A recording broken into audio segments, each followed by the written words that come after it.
Selamat malam untuk pendengar kami di live streaming Radio Kemurahannya Medan.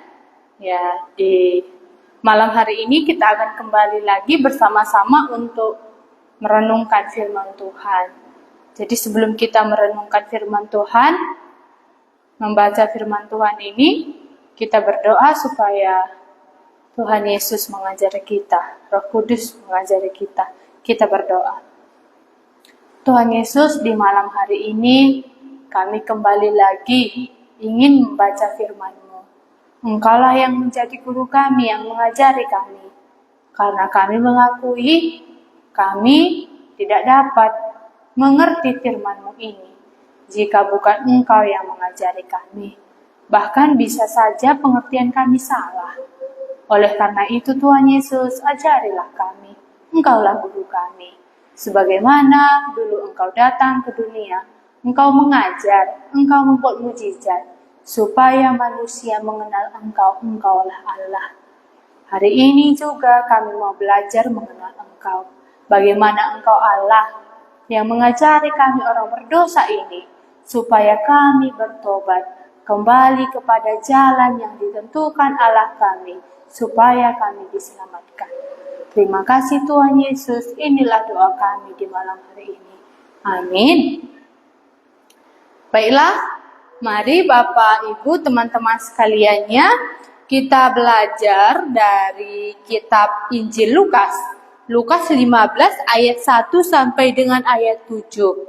Ya, kalau Injil Lukas ini, ya kemungkinan sudah pernah kita pelajari atau baca. Ya, Lukas 15 ini kalau di sini dibuat judulnya perumpamaan tentang domba yang hilang. Ya. Jika ada Alkitab kita, baik untuk kita ambil dan kita bersama-sama. Kalau tidak ada, saya akan bacakan untuk kita. Ya, kalau kita lihat kitab Lukas ini, ya penulisnya adalah Lukas sendiri.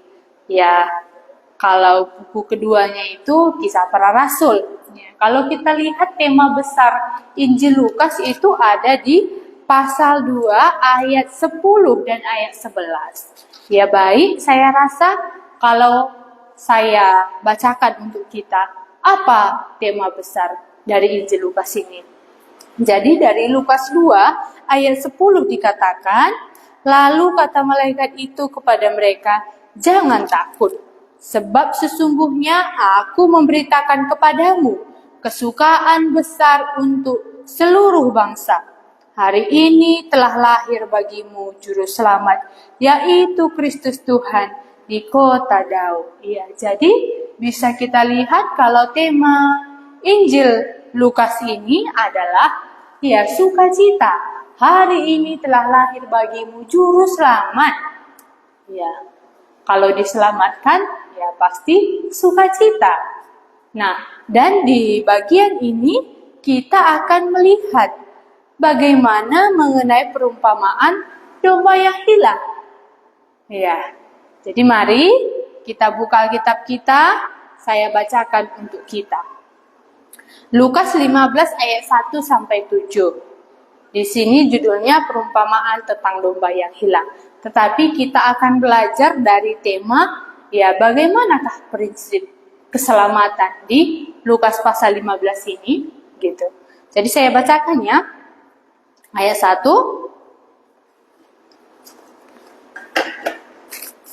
Ayat 1 dikatakan, para pemungut cukai dan orang berdosa biasanya datang kepada Yesus untuk mendengarkan dia. Ayat 2, maka bersungut-sungutlah orang-orang Farisi dan ahli-ahli Taurat. Katanya, ia menerima orang-orang berdosa dan makan bersama-sama dengan mereka. Ayat 3, lalu ia mengatakan perumpamaan ini kepada mereka. Ayat 4, siapakah di antara kamu yang mempunyai 100 ekor domba? Dan jikalau ia kehilangan seekor di antaranya, tidak meninggalkan yang 99 ekor di padang gurun dan pergi mencari yang sesat itu sampai ia menemukannya. Ayat 5. Dan kalau ia telah menemukannya, ia meletakkannya di atas bahunya dengan gembira. Dan setibanya di rumah, ia memanggil sahabat-sahabatnya dan tetangga-tetangganya, serta berkata kepada mereka, "Bersukacitalah bersama-sama dengan aku, sebab dombaku yang hilang itu telah kutemukan. Aku berkata kepadamu, demikian juga akan ada sukacita di surga, karena satu orang berdosa yang bertobat, lebih daripada sukacita karena 99 orang benar yang tidak memerlukan pertobatan." Wah, kalau kita baca pun sepertinya ya kita sudah mendapat jalan ceritanya ya. Bagaimana dikatakan ini adalah perumpamaan. Untuk siapa? Kalau dikatakan tadi untuk orang Farisi dan ahli-ahli Taurat. Nah, jadi pada zaman ini berarti ada ahli Farisi, ada ahli Taurat. Dan di ayat pertama tadi ada juga dikatakan pemungut cukai dan orang berdosa. Jadi inilah golongan pada saat Tuhan Yesus datang ke dunia dan ya sedang mengajari orang banyak ini. Nah, sekarang pun dari firman Tuhan ini, aku orang seperti apa? Iya, supaya ketika aku tahu aku orang seperti apa, ketika Tuhan Yesus mengajari melayani aku dapat mengerti apa maksudnya. Nah, kita lihat apakah sampai kepada pertobatan ya pemungut cukai dan orang berdosa ini. Mari sama-sama kita merenungkannya. Jadi dikatakan para pemungut cukai dan orang-orang berdosa biasanya datang kepada Yesus untuk mendengarkan dia. Jadi yang bisa kita mengerti di sini ya pemungut cukai dan orang-orang berdosa pada zaman ini datang kepada Yesus untuk mendengarkan dia. Ya.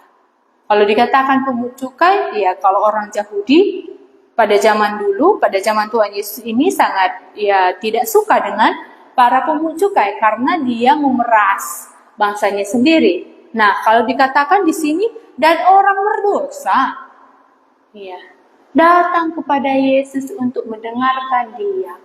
Aku, orang seperti apakah aku?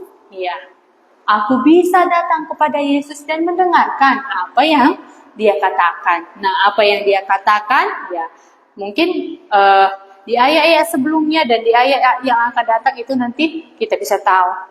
Ayat 2. Maka bersungut-sungutlah orang-orang Farisi dan ahli-ahli Taurat, katanya.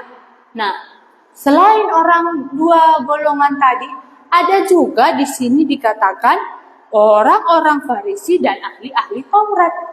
Siapakah mereka? Ya, kalau orang Farisi ini ya dan ahli-ahli Taurat ini pasti mengerti betul mengenai hukum Taurat. Ya. Dan bisa dikatakan bahwa ya mereka ini karena mengerti hukum Taurat, mereka orang yang baik. Tidak seperti dua golongan tadi, orang berdosa tadi. Nah, apa dikatakan di sini? Katanya, saya ulangi, maka bersungut-sungutlah orang-orang Farisi dan ahli-ahli Taurat katanya. Ia menerima orang-orang berdosa dan makan bersama-sama dengan mereka.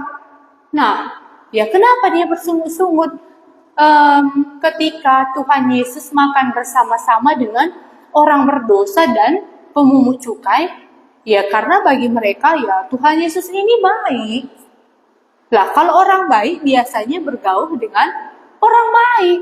Jadi orang baik tidak bisa bergaul dengan orang berdosa dan ya dan pemungut cukai. Nah, oleh karena itu timbul sungut-sungut mereka. Ya, jadi ya bagaimana ini? Ya. Apakah benar seperti yang dipikirkan orang Farisi ini? Gitu. Ya, karena dia bersungut-sungut ketika Tuhan Yesus ya, mengajari orang berdosa dan pemungut cukai ini tadi. Nah, kita lanjut di ayat 3. Lalu ia mengatakan perumpamaan ini kepada mereka. Jadi karena apa? Karena orang Farisi dan ahli-ahli Taurat tadi bersungut-sungut, Tuhan Yesus mengajari orang berdosa dan pemungut cukai, maka dikatakan Tuhan Yesus perumpamaan ini kepada orang Farisi dan ahli-ahli Taurat. Apa katanya? Ya, inilah prinsip keselamatan. Apa yang bisa aku mengerti? Ya, ternyata dia sadar. Orang pemungut cukai dan orang berdosa ini sadar bahwa dia perlu diselamatkan. Oleh karena itu, kurasa itulah alasannya kenapa dia mendengarkan apa yang dikatakan oleh Tuhan Yesus. Di ayat 3, saya lanjut. Lalu ia mengatakan perumpamaan ini kepada mereka. Ayat 4. Siapakah di antara kamu yang mempunyai 100 ekor domba, dan jikalau ia kehilangan seekor di antaranya, tidak meninggalkan yang 99 ekor di padang gurun, dan pergi mencari yang sesat itu sampai ia menemukannya? Nah, di ayat 4 ini, apakah yang bisa aku mengerti mengenai domba yang hilang? Ya, kalau bisa kita artikan di sini mengenai orang berdosa yang hilang, mengenai manusia yang hilang ini.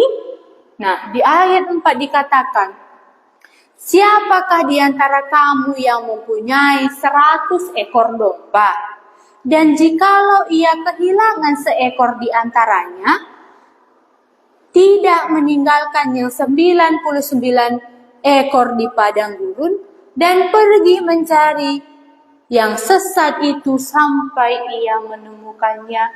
Hilang. Ya. Sesat. Ya.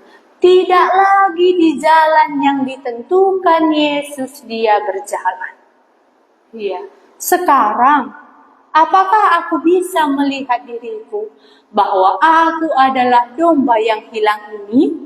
Tidak berada di jalan yang Tuhan Yesus tetapkan aku jalani?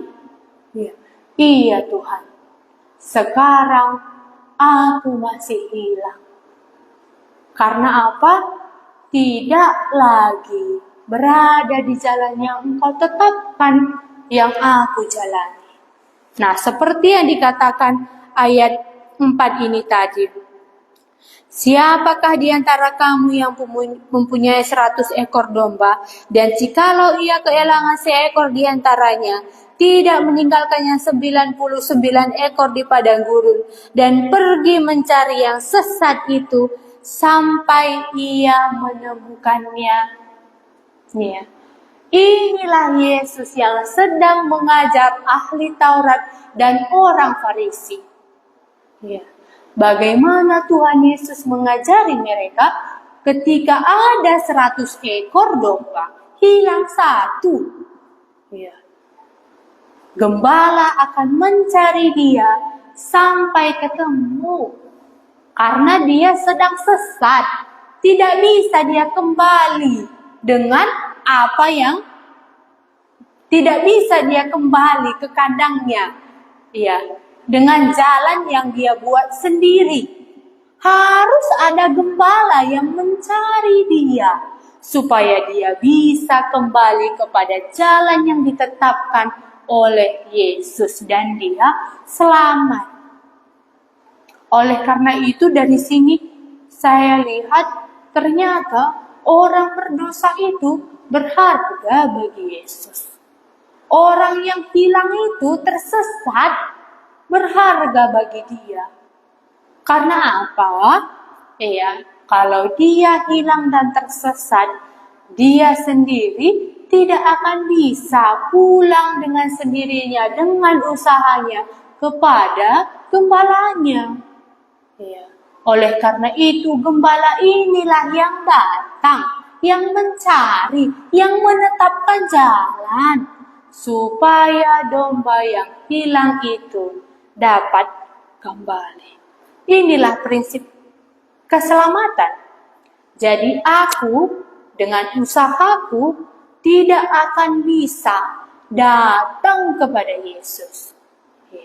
Aku dengan usahaku sebagai manusia biasa, dengan persembahanku, dengan kulakukan hukum Taurat, seperti ahli Taurat tadi merasa bahwa dia baik, tidak akan bisa membawa diri kita kepada Yesus. Oleh karena itu, gembala ini dicarinya domba yang hilang. Ya. Orang berdosa dan pemungut cukai sadar bahwa dia adalah orang yang hilang, orang yang tersesat. Oleh karena itulah dia mendengarkan Tuhan Yesus sewaktu dia mengajari mereka. Ya. Hari ini, ya, apakah aku sadar bahwa aku masih hilang? Bahwa aku masih membuat jalanku sendiri untuk keselamatanku? Wah, dari perumpamaan yang diajarkan Tuhan Yesus di sini, tidak bisa. Karena Yesus sendiri yang mencari orang berdosa dan menentukan jalannya sendiri. Oleh karena itu dikatakan Tuhan Yesus dalam Yohanes, ya, akulah jalan dan kebenaran dan hidup. Ya, oleh karena itu mari jika kita masih membuat jalan kita sendiri datang kepada Yesus, itu tidak akan berhasil. Oleh karena itu, berkatalah kepada Tuhan Yesus, akulah yang hilang itu satu, Tuhan Yesus, selamatkanlah. Karena di malam hari ini aku mendengar ternyata keselamatan itu disediakan, dicari oleh Yesus sendiri dan dibawanya dia pulang. Tapi kita lanjut ayat 5. Dan kalau ia telah menemukannya, ia meletakkannya di atas bahunya dengan gembira. Dan setibanya di rumah, ia memanggil sahabat-sahabat dan tetangga-tetangganya, serta berkata kepada mereka, bersukacitalah bersama-sama dengan aku, sebab dombaku yang hilang itu telah kutemukan. Prinsip keselamatan ini dia sukacita. Oleh karena itu dapat kita pelajari bahwa bertobat itu ialah kembali kepada jalan yang ditetapkan Allah. Dikatakan dia yang mencari yang hilang itu. Setelah ditemukannya, ditaruhnya di pundaknya, lalu pergi dia ke rumah dan memberitakan kepada 99 itu bahwa domba yang hilang sudah kembali dan tetangga-tetangganya melihatnya. Nah, jadi ketika aku sudah bertobat, ternyata ada yang melihat. Kalau di sini dikatakannya yang 99 dan tetangga-tetangga. Tetapi di dalam prinsip keselamatan tadi, bagaimana? Apakah ini sudah jelas untuk kita?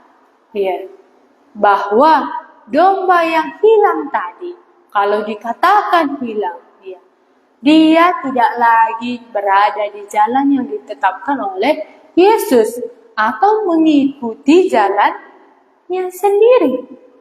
Tetapi ketika dia bertobat atau ketika Tuhan Yesus mencari dia dan menemukannya, artinya dia kembali kepada jalan yang telah ditentukan Allah. Dan dikatakan ada yang melihat. Nah, oleh karena itu, bisa kita ambil kesimpulannya bahwa dikatakan keselamatan ini pasti. Tidak ada yang ragu-ragu. Karena apa? Ada yang melihat. Dan dikatakan di sini, Yesus sendiri telah menemukan dia. Oleh karena itu kalau sudah hilang domba tadi, tidak mungkin lagi dia hilang lagi. Seperti itu. Karena apa? Berharga keselamatan ini yang diberikan oleh Allah. Jadi inilah yang dapat kita pelajari di malam hari ini. Yang menjadi renungan kita dapat belajar di sini, apakah aku masih domba yang hilang atau ya tidak domba yang hilang lagi? Apalagi yang bisa kita dapat di sini. Jadi prinsip keselamatanku selama ini ya salah atau sudah benar? Mungkin selama ini aku sendiri yang membuat jalan supaya aku bisa selamat. Nah, setelah aku membaca ini ternyata prinsip keselamatan itu hanya ada di dalam Tuhan Yesus. Ini dapat kita renungkan bersama-sama. Ada sedikit lagi di sini ya. Ayat 8 sampai dengan 10 ini saya bacakan saja. Kita pelajari nanti sedikit-sedikit. Perumpamaan tentang dirham yang hilang. Atau perempuan manakah yang mempunyai 10 dirham dan jika ia kehilangan satu di antaranya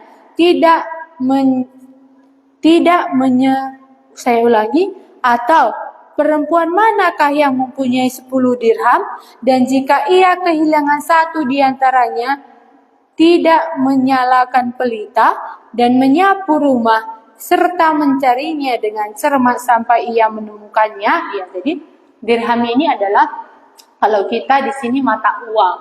Nah, dirham ini adalah uang. Jadi kalau ada dirhamnya yang hilang, kalau di sini dikatakan ada dirhamnya 10, hilang satu, ya pastilah dia mencarinya, dinyalakannya pelita, lalu dia menyapu rumah supaya dirham itu dapat ya berharga. Hilang, orang berdosa itu berharga.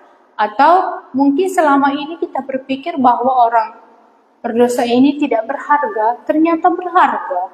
Itulah yang dicari oleh Tuhan Yesus.